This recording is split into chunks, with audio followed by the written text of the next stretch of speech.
வணக்கம். நான் உங்க சதீஷ்குமார்.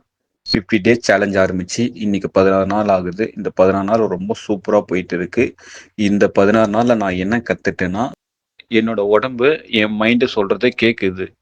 ஸோ 5 மணிக்கு தான் எழுந்துக்கணும் ஃபிக்ஸ் பண்ணனா, 5 மணிக்கு டான் எழுந்துக்கிறேன். எழுந்துட்டு 5:30க்கெல்லாம் வாக்கிங்கு, ஜாக்கிங்கு மொத்தம் 5 கிலோமீட்டர் கம்ப்ளீட் பண்ணிறேன். முடிச்சுட்டு work out. 1/2 an hour work out பண்றேன். ஸோ மொத்தம் 2 ஹவர்ஸ் வந்து என்னோட ஃபிட்னஸுக்காக ஒதுக்கியிருக்கேன். ஒவ்வொரு நாளும் ஒவ்வொரு இடத்துல வாக்கிங் போகும்போது உடம்புக்கும் சரி மனசுக்கும் சரி ரொம்ப ரொம்ப சந்தோஷமா இருக்கு. நான் இதை ஆரம்பிச்சது காரணமே உடம்பும் மனசும் ரொம்ப ரொம்ப சந்தோஷமா இருக்கணும் தான் ஆரம்பிச்சேன். அது பார்க்கும்போது எனக்கு ரொம்ப சந்தோஷமா இருக்கு. அந்த வழியில வந்து இருக்கிற வலி எல்லாம் மறந்துடுது. மறக்கும் போது என்ன ஆகுது, மைண்ட் ரொம்ப ரிலாக்ஸ் ஆகுது. இது போல வெயிட் லாஸ் ஃபிட்னஸ் சம்பந்தமா வீடியோ வேணும்னா மறக்காம என்ன சப்ஸ்கிரைப் பண்ணுங்க, ஃபாலோ பண்ணுங்க மறக்காம.